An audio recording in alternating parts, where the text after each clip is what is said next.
Hi guys, welcome back again and again. Again and again. Alam nyo guys, nagkakuto ako.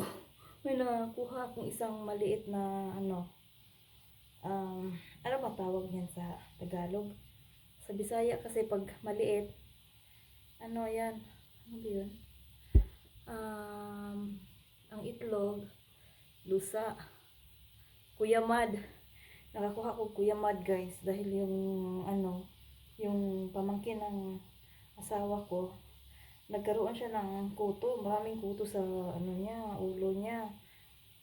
Tapos nawaan din yung nanay niya. Ngayon, nagana sila dito, nagbakasyon sila ng 2 gabi at 3 araw. So, sabi ko nga kay Scarlett na ihiwalay niya yung wag niya, itabi masyado yung ulo niya sa pinsan niya dahil maghawa-hawa, pag ikan hawaan, tayong lahat dito mahawaan. So ngayon guys, wala ako yung nahawaan. Sabi ko, hala, bakit ang kati ng ulo ko? Gabi na yan eh. Tapos si Arosh gising ko, si Arosh pati si John, si Scarlett tulog na yun. Tapos sinuklay ko ng sinuklay kasi may maliit na suklay dito si Scarlett. Tapos yun, nakakuha ako ng isang maliit talaga na pinakita ko dyan yung kuyamad.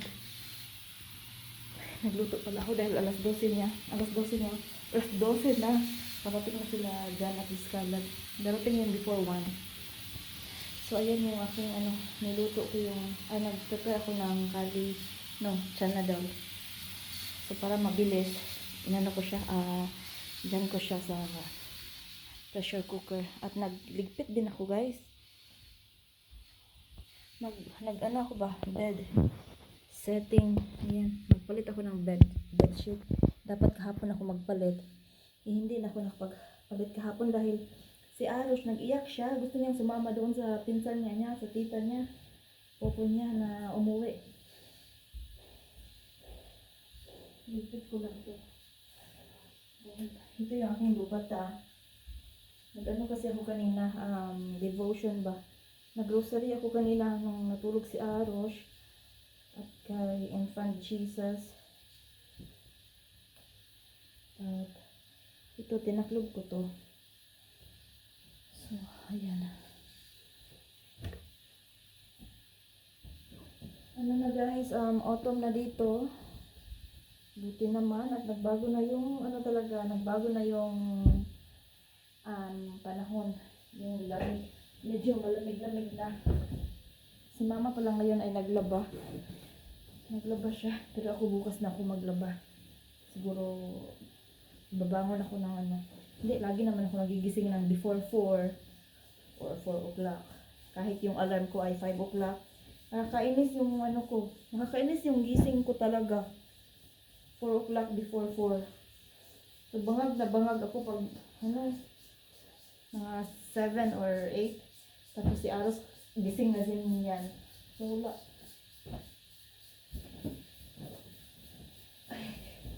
Tapos ko na yung kay John dahil si John dito sa sa higyan natutulog. Dahil hindi kami magkasya dito sa bed namin dahil ang taba ni John. Tapos dalawa yung mga bata. So dito sa bed kami. Dahil dati kami ni Arosh dito sa baba, sila ni Scarlett at ni John dito sa taas ay sa kama. So nag-request yung tatay na dito siya sa baba, kami dito sa kama. Kasi mas gusto ko din dito sa baba eh. Sige, dyan ka sa baba, kami tatlo dito. So madilim. Hindi ko binuksan yung guys, aming kortina at bintana. Mamaya ko napatayin yung yung pressure cooker para lambot na lambot siya. Kay Scarlett talagang minamadali-dali ko yung sabi ko magawa ako ng video habang ginagawa ako ba. Kasi si Scarlett pauwi na. Tapos sayang naman yung araw ko. Sabi ko sige nga. Magawa ko ng video. Mag-video tayo. Video tayo. Kumuhay tayo. Kasi yung Facebook page dito sa Pakistan, eligible na yung ano niya. Pwede nang ma-monetize yung page mo doon sa video. Pero pag Reels, hindi pa available, hindi pa eligible yung monetization. Ay, ito. So, ayan. Video. Punuhay. So, kamusta kayo mga Zay? Maraming nagtatanong pala sa akin. Safe ba ang Pakistan or nakakatakot ba?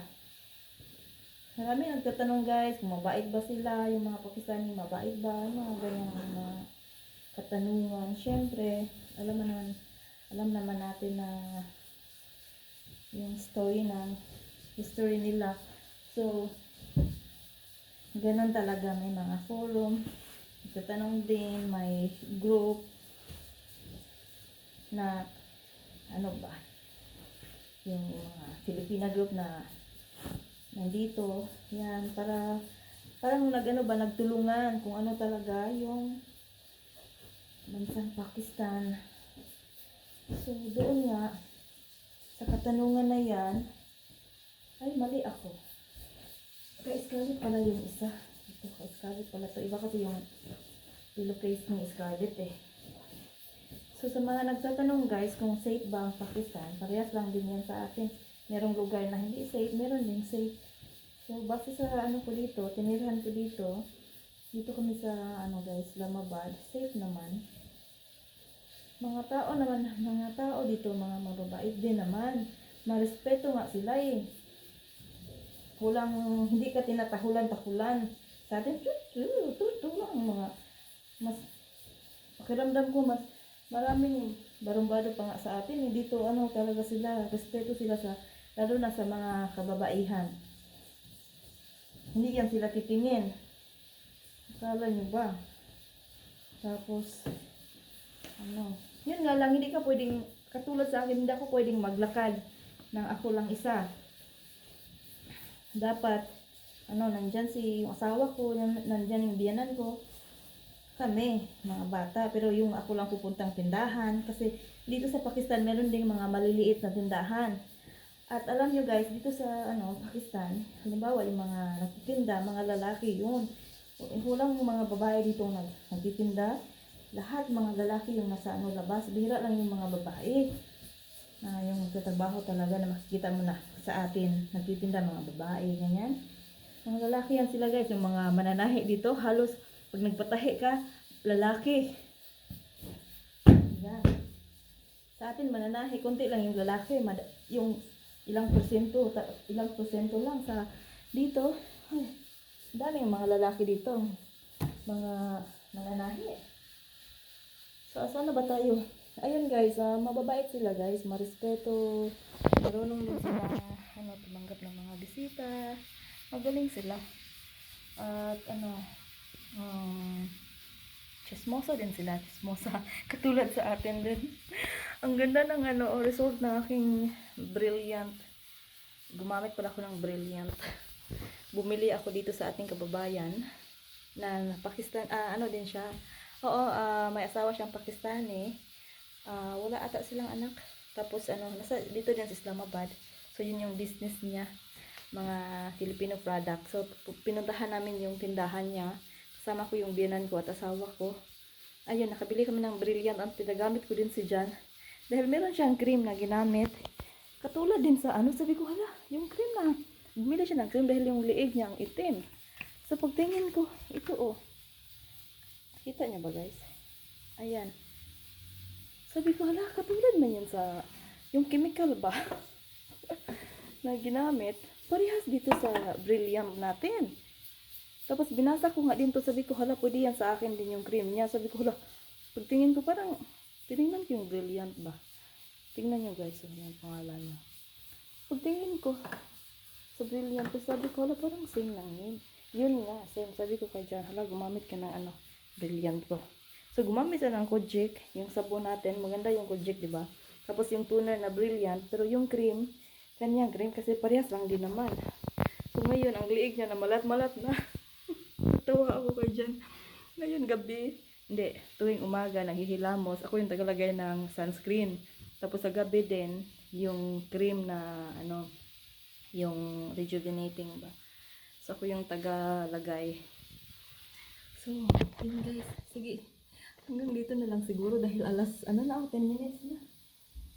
Ito papalitan ko. Dahil si Arush kanina guys ay, ano, tulog siya. So dito siya natulog, hindi ko mapalitan. So sige, sabi ko, sige Arush, tulog ka lang dyan. Habang ako naman, nagmamaneho ako dito sa aming sahig. Naglinis ako, nag-prepare ako, nagbalat ako ng aming ingredients para sa aming dal. Ano din ako, deep cleaning ako sa taas ng aming kusina dahil pag pag nagluluto ka, pag ilang ilang week na hindi mo siya na linis, malagkit. So ayan, ilinis ko siya. So, buti na lang talaga si Arush ay nakikisama ngayon. Marami ako nagawa. Yun nga lang, dahil late na ako nakapag-umpisa, alas 10 na ata yun. Hindi na ako makapaglaba. Hindi ko na sinabay kay mama. So bukas na lang siguro o sa makalawa. So magpalit lang tayo ng bedsheet ngayon. Ngayon pala ay Lunes. Ngayon ay araw ng Lunes mga Zay. Tama ba ito?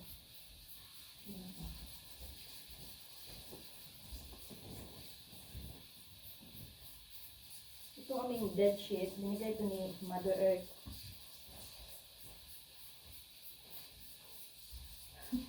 Kasi, para bang nag-exchange lang kami dahil yung araw na yon bumili kami doon sa, meron ditong dollar shop. Dati, yung dollar shop is 230 pa ata yun or 220. Ngayon, tumaas na dahil yung dollar ayun na tumaas din. So, nagtaasan yung mga presyo ngayon. So, nung nandoon kami sa dollar shop, ako yung nagbayad. Tapos sabi ko, huwag mo nang bayaran ma. Tapos nung pumunta namin kami doon sa shop ng mga mga bedsheet. Yan. Timing na, hindi ako nagdala ng pera. Siya naman ito nagbayad. So parang nag-exchange lang kami. Sige na, ani, ako nang magbayad. Tapos sabi ko, bayaran kita pag uwi. Huwag na, ani. Yung libre. Yung ating bedsheet. Pero, gusto ko yung bedsheet na fitted sheet. Dahil hindi ka lang mahihirapan. Ito kasi, natagal. Ay, nataglit lang yun eh. Meron akong dalawang fitted sheet na bili ko sa factory. Factory ng mga bedsheet. Ang ganda. Kasi, pang ano siya ba? Pang export na. Siguro ba, hindi siya kusado. Feel ko din gano'n kasi malaki. Siguro malaki sa size ng bed. Meron din akong nabili na itong maliit kay dyan na single mattress.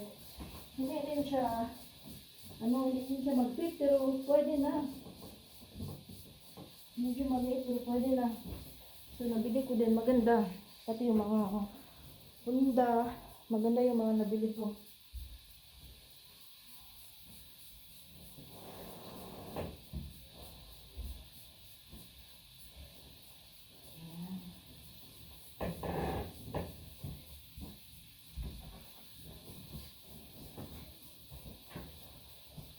Wala. Hindi. 15 minutes na yung aking pressure cooker. Pero mahina naman yun eh. Hinaan ko lang. Pero okay lang yun. Magtagal siya doon. Hindi lang marinig niyo ba ako mag-azay? Dahil ito yung telepono na Scarlett ay mahina yung boses mo. Ay, volume ata. Di ko na kasi hindi. Pero pag natutulog kami guys, ito kasi yung headboard niya. Tapos, pag natutulog kami, dyan kami, dyan yung ulo namin. Kasi mas malawak. Pero pag sa gabi, nagsiksikan pa rin kaming tatlo. Walay talaga. Ayun, linisin ko ulit yung aming sahig dahil Marami akong naaapakan na yung ano ba, dito galing sa papag namin sa kama.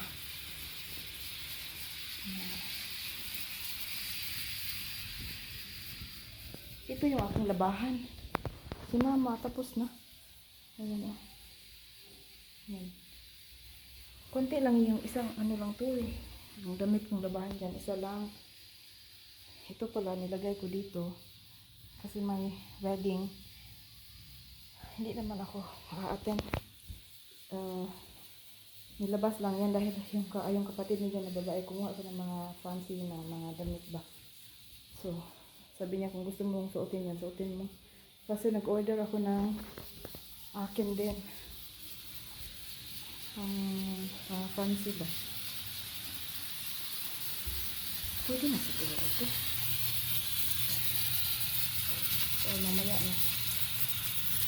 Kasi mahina naman eh. Hala, 15 minutes na. Guys, dito na lang tayo guys. Susunod naman tayo mag-chika-chika dito. So, yun guys. Kung may mga katanungan kayo, mag-comment lang kayo or mag-message kayo doon sa aking page or i-upload ko din to sa page. Princess Damiana. Bye-bye.